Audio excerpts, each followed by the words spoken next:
Educación ayacuchana, un saludo por este día. El día de mañana, 6 de septiembre, a partir de las 4 de la tarde, en el auditorio José María Arguedas del Centro Cultural de la Universidad Nacional San Cristóbal de Huamanga en Parque Sucre, se va a desarrollarse el segundo seminario de investigación social, titulado Investigar sobre el pasado reciente, Estado, Educación, Arte y Conflicto en el Perú. Los objetivos de este seminario son, en primer lugar, analizar las investigaciones del pasado reciente del Perú en el campo del Estado, la educación, el arte y conflicto sociopolítico desde 1960 hasta el 2024. El segundo objetivo que perseguimos es fomentar el diálogo entre academia, ciudadanía y líderes sociales sobre la necesidad de construir un Estado democrático garante de derechos y libertades. Y el tercer objetivo que se persigue es contribuir a la formación de estudiantes, maestros e investigadores en enfoques críticos sobre derechos humanos y construcción de la paz.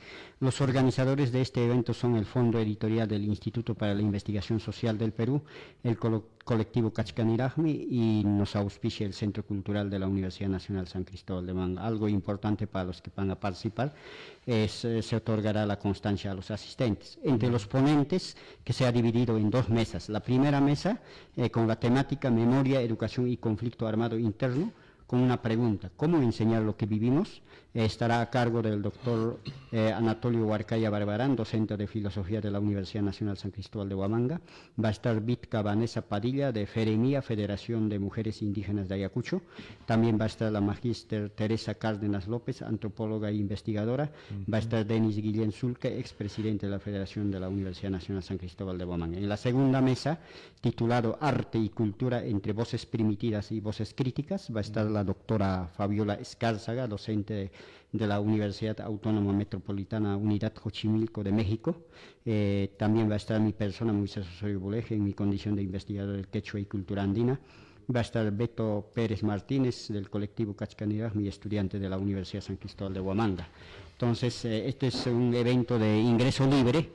Todos quedan invitados a participar a partir de las 4 de la tarde, el día de mañana, en el Centro Cultural de la Universidad Nacional San Cristóbal de Huamanga. Doctora Escárzaga, ¿cuál va a ser su papel en este evento importante, por cierto? Acerca al micrófono, le suplicamos y sí, le escuchamos. ¿Cómo está? Bueno, yo soy una de las participantes, de las ponentes, y mi participación es en torno al artículo que publicamos en el libro Violencia de Estado en el Perú, del conflicto armado interno, 1980-2000 a la generación del Bicentenario, 2024.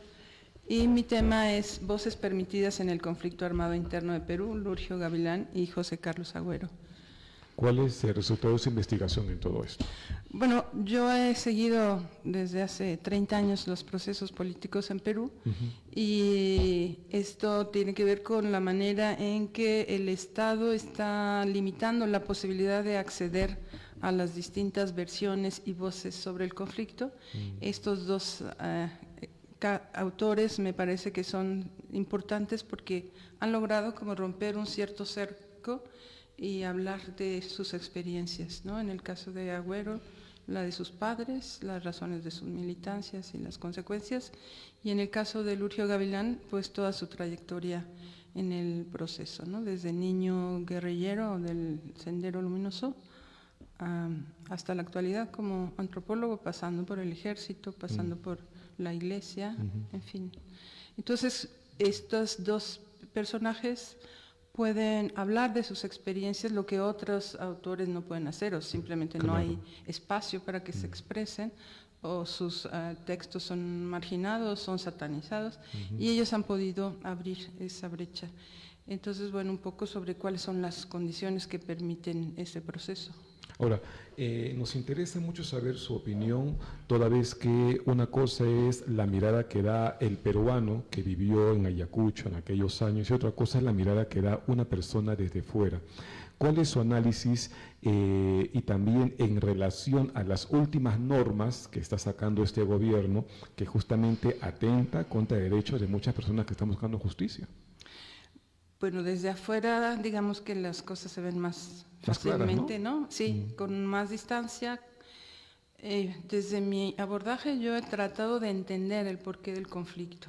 Desde adentro la tendencia es simplemente satanizar a los participantes. Uno de otra parte, ¿no? Ajá. Entonces, bueno, ¿cuáles fueron las motivaciones y cuáles son las razones estructurales? Porque el problema de Perú es una brecha abismal entre un grupo, la gente de la sierra y la gente blanco mestiza de Lima, y ese abismo que lo fue detectado, enunciado por Mariátegui, no se ha resuelto, no se resolvió con el conflicto armado, pero era como una parte de, o sea, los armados buscaban eso, no lo lograron, y luego pues los gobiernos cada vez han endurecido las leyes antiterroristas, aunque ya no hay un conflicto armado propiamente. Como tal, ya no. Y eso impide el debate, el hablar, es como satanizar un tema, negar su existencia, pero que está ahí y que se esconda debajo de la alfombra no ayuda a resolverlo. Y hablarlo como tal, sin pelos en la lengua, si se le puede expresar de esta manera, motiva a que te lancen calificativos, ¿no? O sea, las personas que expresan libremente y sin temor sobre lo que pasó, terrorismo de extendido y también de Estado, te lanzan calificativos de tuco, rojo y toda una serie de cosas, ¿no? Y mucha gente tiene temor a expresarse libremente de esto. Sí, es una política de represión total al libre pensamiento, a la libre expresión, que no resuelve sino polariza cada vez más. Ajá. Ahora, desde la sociología, usted indicaba que el conflicto armado tuvo una razón, ¿correcto? Ahora, actualmente ya no se da, sin embargo todavía continúa la brecha. ¿Qué solución se podría plantear desde la sociología ante este problema? Bueno, la apertura, o sea, que las políticas estatales son totalmente contraproducentes, que están profundizando más esa brecha. Entonces, todo lo que se está haciendo está mal, hay que hacer otra cosa. ¿Podría motivar, cree usted, algo similar y de repente con otras estrategias, cree usted? Pues sí. Porque todo cansa, ¿no? Sí, sí. Bueno, por ejemplo, Pedro Castillo representó una esperanza para determinados sectores porque era representación de sus sujetos, de sus intereses, y fue brutalmente limitado, ¿no? O sea, fue sacado del gobierno y la gente que lo había votado se sintió totalmente desplazada. Entonces, todo eso es lo que no se debe hacer. Félix. Doctora, buenas tardes, bienvenido a Ayacucho. Gracias. Siempre sigo preguntándome cómo miran ustedes desde afuera. ¿Por qué cree que ocurrió este enfrentamiento? ¿Fue una guerra? Porque ninguno nos hemos visto con armas, ni siquiera con distintivos como son los uniformes. No, así no fue. En el caso del conflicto armado interno, pues el poder y el discurso hegemónico es quien impone cómo se constituye y se caracterice a los actores, ¿no? Cómo se denominaban a sí mismos está más reprimido que se pueda expresar. Ellos se llamaban, bueno, ellos lo llamaban guerra popular prolongada. Sí, pero el problema es ¿por qué ocurrió eso? Porque algunos estudiosos mencionan de que la pobreza que nosotros soportamos las tres regiones como Ayacucho, Huancavelica y Andahuaylas, Purímac, nos llevó a esto y fue muy un caldo de cultivo para que algunas estructuras de poder europeo llegaran acá y tomaran una posición. Claro, la pobreza, pero ¿quiénes son los pobres? O sea, eso está atravesado por la cuestión étnica. La población indígena es la que se ha marginado, la que se le ha impedido un desarrollo. Entonces, los pobres son los quechohablantes, son los campesinos, y esos son los que se reprime. Una hipótesis importante en el inicio del conflicto es que esa represión sistemática por parte del Estado hacia los sectores campesinos, indígenas, fue lo que hizo fortalecerse todavía más a Sendero Luminoso, y que, bueno, durante un tiempo importante, durante el conflicto, tuvo la identificación por parte de esa masa campesina que trabajó a su favor, ¿no? Que asumió ese conflicto y se colocó de parte de ellos. Ya después, bueno, es un conflicto tan largo que tiene un proceso bastante complejo durante esa temporada. ¿Qué fenómeno asiático y europeo estaba ocurriendo en esas zonas para que llegue esto acá a América Latina, específicamente a Ayacucho? Bueno, era esto de la ruptura chino-soviética y que fortaleció en el caso de Perú a los grupos marxistas maoístas, ¿no? ¿Pero por qué? Porque los maoístas y el proceso chino tenían más cercanía, en tanto el sujeto fundamental eran los campesinos. En cambio, en otras orientaciones, pues era la clase obrera, y la clase obrera en Perú pues estaba concentrada en unos espacios y no fue a quien Sendero interpeló ni a quien logró cooptar, sino fue a los campesinos, porque sintonizó en sus demandas, sobre todo supo manejar el conflicto interracial, la polarización interétnica en Perú, supo usar el quechua, usar determinados espacios en donde se insertó la Universidad de San Cristóbal de Huamanga, lugares populares, ¿no? ¿Guzmán se ve equivocado? Pues Guzmán ¿O quería un poder político? Yo creo que el problema es cómo se fue concentrando el poder en torno a una persona, porque había otros proyectos dentro del propio Sendero. Por ejemplo, Antonio Díaz Martínez era un personaje que tenía como otra idea de la estrategia, él contribuyó mucho al avance entre regiones campesinas, indígenas, a preparar otros espacios.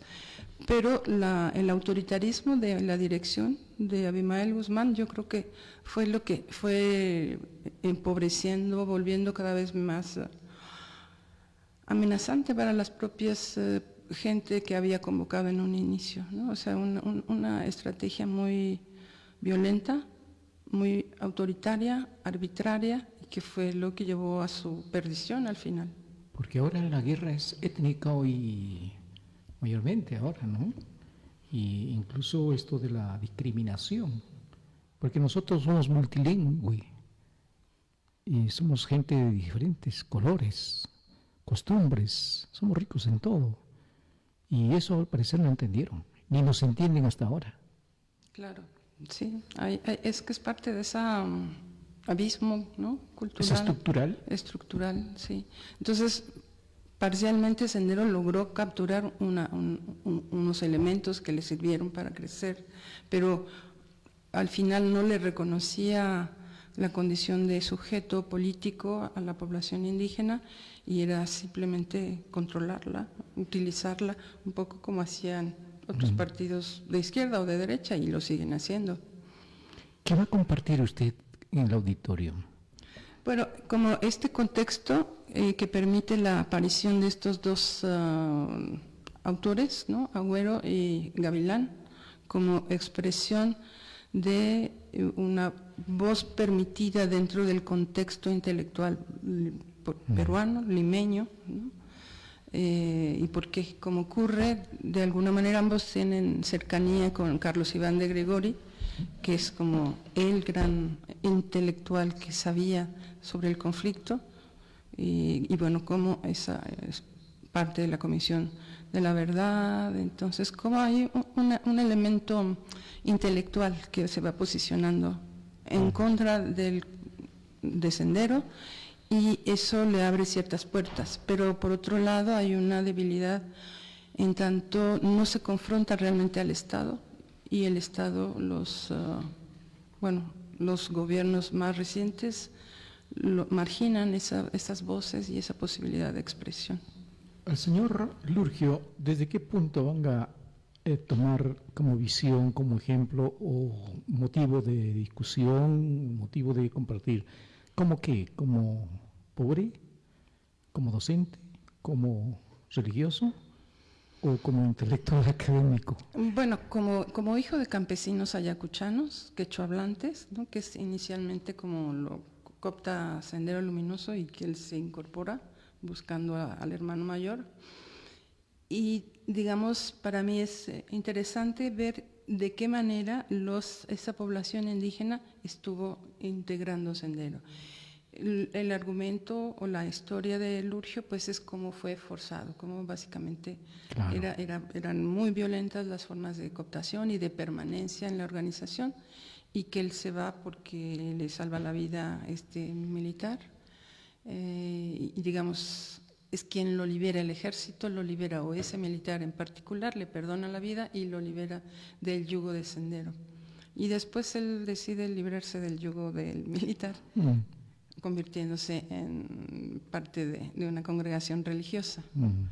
Y bueno, esta trayectoria es interesante para mostrar las limitaciones y las potencialidades de un indígena, un quechua hablante ayacuchano, en unas peripecias de vida interesantes, ¿no? Relevantes. Porque las comunidades campesinas, bueno, de alguna manera se fueron por ese lado, por presión, por miedo. Pero en las ciudades fue con conocimiento muchas veces, pensando que tal vez podemos mejorar nuestra situación política, ¿no? O económica, social. Sí, y las propias condiciones de vida. En el caso de Lurgio era violencia doméstica, que prefirió huir de su familia, ¿no? Bueno, para finalizar, Moisés, la invitación para que la población asista a este evento es interesante, por cierto. Bueno, nuestro agradecimiento a Radio ARI y también al Centro Cultural de la Universidad San Cristóbal de Huamanga por permitirnos este espacio del Auditorio José María Arguedas del Centro Cultural de la UNCH para poder compartir en este segundo seminario de investigación social, investigar sobre el pasado reciente, Estado, Educación, Arte y Conflicto en el Perú desde 1960 hasta el 2024. Invitamos a toda la población ayacuchana, es de ingreso libre, mañana 6 de septiembre a partir de las 4 de la tarde hasta 8 de la noche, de participar en este segundo seminario de investigación social, como es de ingreso libre, y también se les otorgará constancia a los que participen. O sea, por más que por ahí vaya un policía infiltrado, igual puede entrar. Porque seguramente vayan, ¿no? Que vayan, que también se culturicen, ¿no? Mejor sería que tengamos una policía, una policía, un servicio de inteligencia, un agente del Estado que tenga alto nivel de cultura y para que no cometa torpezas como han cometido en estos 65 años de historia política reciente que hemos tenido, ¿no? No hubiera pasado si tendríamos un ejército, una policía culta, no creo que hubiéramos tenido las matanzas, que ahí ellos tenían la posibilidad de no matar a la gente, a pesar que de arriba le ordenen, tenían la posibilidad de no matar a la gente el 2020, por ejemplo, el 15 de diciembre de 2022. Bueno, pero sin embargo lo mataron. La premisa, ¿no? de antes, ¿no? Claro. Las órdenes se cumplen sin dudas ni murmuraciones. Claro, ¿no? Decían eso antes pusieron los soldados antes, ¿no? Prefirieron como robots, ¿no? hacer cumplir la orden que respetar la vida, ¿no? Perfecto. Bueno, Ahí Moisés, doctora, agradecido con ustedes y espero que todo salga bien. Doctora. Muchas gracias por el espacio y pues allá los esperamos mañana. Gracias, buenas tardes. Estaremos por ahí. Buenas tardes. 1 de la tarde, 27 minutos. Estación Huari, 40 años haciendo radio.